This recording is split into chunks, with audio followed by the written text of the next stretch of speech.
tous les citoyens, évidemment. Donc, ont répondu présent à ce rassemblement le MRAP et la Ligue des droits de l'homme, la FSU, la CFDT, la CGT, la France Insoumise, les écologistes, le Parti de gauche, le Parti communiste français, le Parti socialiste. Évidemment, était exclu le Rassemblement national ainsi que le Parti de Zemmour. Les actes antisémites sont en recrudescence, c'est intolérable. L'antisémitisme n'a pas sa place dans la lutte pour les droits du peuple palestinien. Les Juifs de France ne sont responsables ni de la politique israélienne, ni du bombardement de Gaza. A contrario, il doit être possible en France de critiquer la politique du gouvernement israélien sans être traité d'antisémite.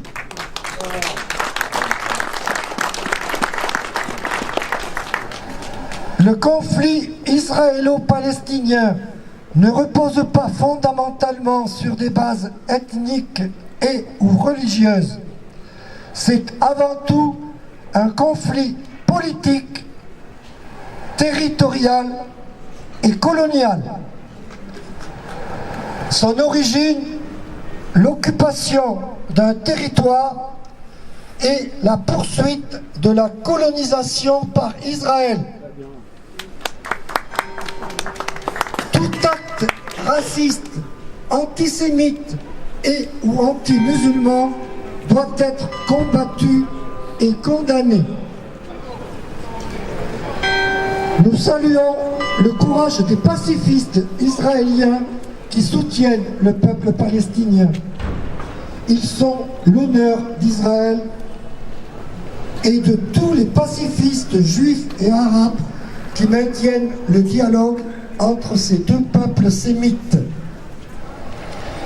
Il est nécessaire de le rappeler.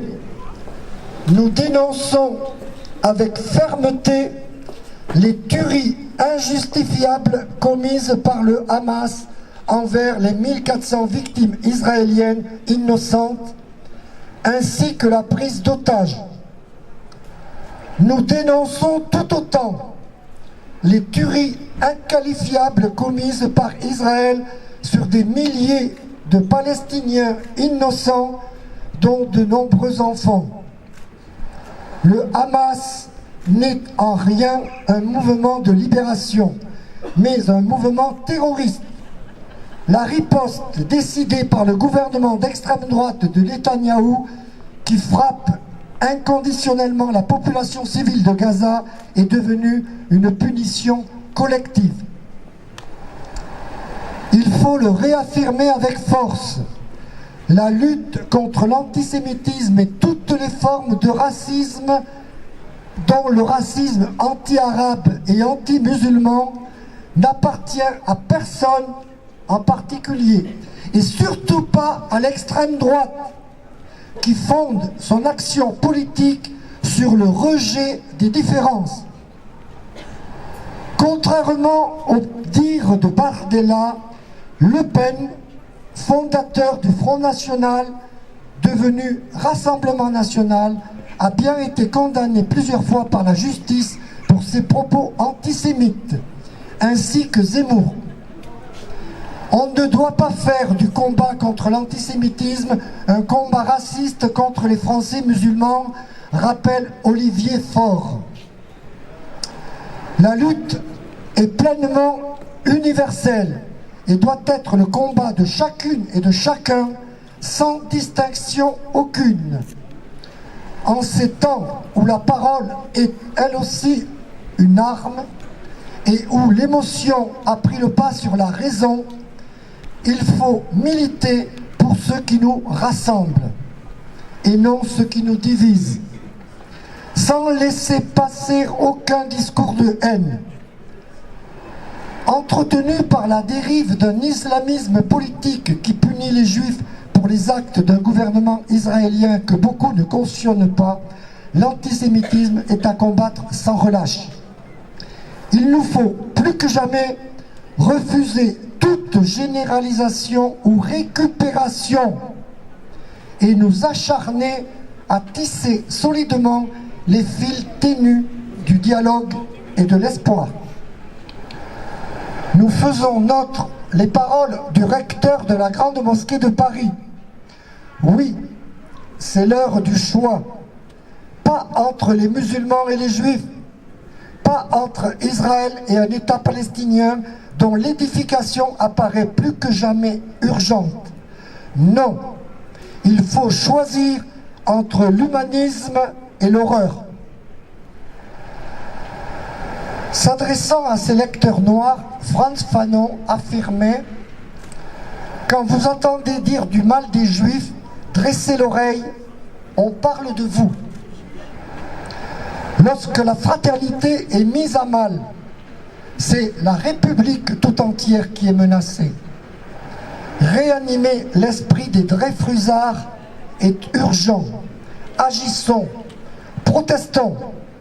Que l'enténèbrement du monde ne passe pas sur notre silence. Alors, proclamons « Je suis juif, je suis palestinien ». Alors que 45% des habitations de Gaza sont détruites, que les Gazaouis manquent d'eau, de nourriture et de médicaments, que des écoles sont bombardées, comment Israël peut-il nier la réalité d'une crise humanitaire scandaleuse, dénoncée même par les États-Unis? Il y a trop de morts à Gaza, affirme le secrétaire d'État Anthony Blinken. 11 500 morts, dont près de 5 000 enfants. Et le directeur de la Croix-Rouge déclare être choqué et atterré. La communauté internationale, États-Unis inclus, doit faire pression pour qu'Israël cesse de viser des hôpitaux. Les 36 hôpitaux de Gaza sont aujourd'hui hors service. Des ambulances, des écoles et même des lieux de culte. Ce sont des innocents qui meurent, des civils, des femmes, des enfants, des vieillards, anéantis sous un déluge de feu. Pour Médecins du Monde, la situation dans les hôpitaux est effroyable et les souffrances inimaginables. L'ONU, dans sa résolution du 27 octobre, a demandé un cessez-le-feu humanitaire. Nous demandons l'application immédiate d'un cessez-le-feu. Que les armes se taisent, que la diplomatie entre en jeu. Nous demandons aussi la libération immédiate et sans condition de tous les otages détenus par le Hamas, mettant fin à l'insupportable angoisse des familles. Nous demandons le déblocage de la situation en faisant pression sur les pays en lien avec la branche politique du Hamas. Enfin, le seul moyen de garantir la sécurité, la paix et la stabilité dans la région, c'est de mettre fin au siège de Gaza, à l'occupation illégale au regard du droit international et à la poursuite de la colonisation en Cisjordanie. Même le président de la République, M. Macron, l'affirme. Il n'y aura pas de paix durable s'il n'y a pas de reconnaissance du droit légitime du peuple palestinien à disposer d'un territoire et d'un État. Monsieur le Président, nous vous demandons de vous exprimer pour la reconnaissance immédiate de l'État de Palestine à côté d'Israël, conformément au vote du Parlement français en 2014. La paix durable ne se gagne pas par chaos, elle ne se construit que sur la justice.